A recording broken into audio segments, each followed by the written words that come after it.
Time now for your COVID-19 questions. With us tonight, two infectious disease specialists. Dr. Susie Hoda is back on the program after a bit of a break, and Dr. Isaac Bogosh back after maybe 15 minutes since we last spoke to you. And Dr. Bogosh, our first question to you. Given the 14-day incubation period and the fact we've been in virtual lockdown for 3 to 4 weeks, where are all the new cases coming from? Yeah, the new cases are really coming from community settings. We know that there's not a lot of travel going on right now, so we're not having many imported cases from outside of Canada. And these are still from people who are acquiring the infection in the community. There's also a disproportionate number of infections in long-term care facilities. We've heard of some very high-profile outbreaks in these settings, and that's certainly accounting for a lot of the new cases and sadly a lot of the new deaths as well. Dr. Hoda, we were getting a lot of concern, a lot of questions about asymptomatic, pre-symptomatic people. So here is the specific question I want to ask you. Is there solid evidence that a person can be highly contagious before displaying outward signs of having COVID?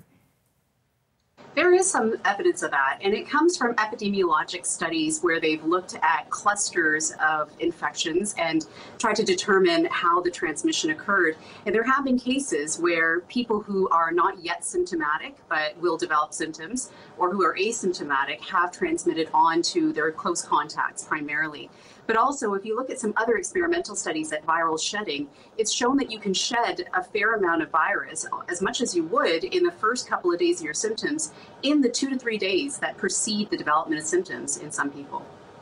All right, a big concern for a lot of people, as I mentioned. Dr. Bogosh, next question to you. When might I be able to visit my older parents without the risk of infecting them?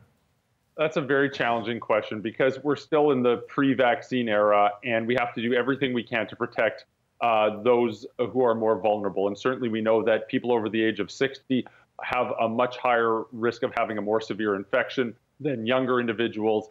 And really, of course, we have to stay in social contact with our family and our loved ones, but we really have to make sure that we are, not in any physical contact with those individuals. So I think it's too soon to do this, and I would do everything possible to keep one's distance from elderly people, especially parents.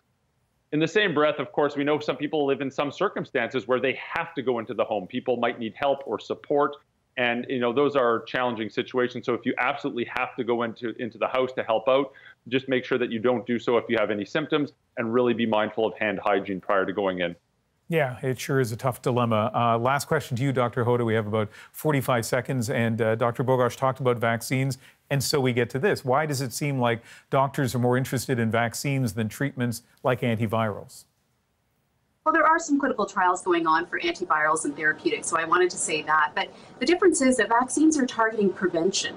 And, if we can get a good vaccine out there, we can potentially abort this pandemic by vaccinating all the people who haven't yet been exposed or infected and preventing them from getting infected. That's really what the goal is with vaccines.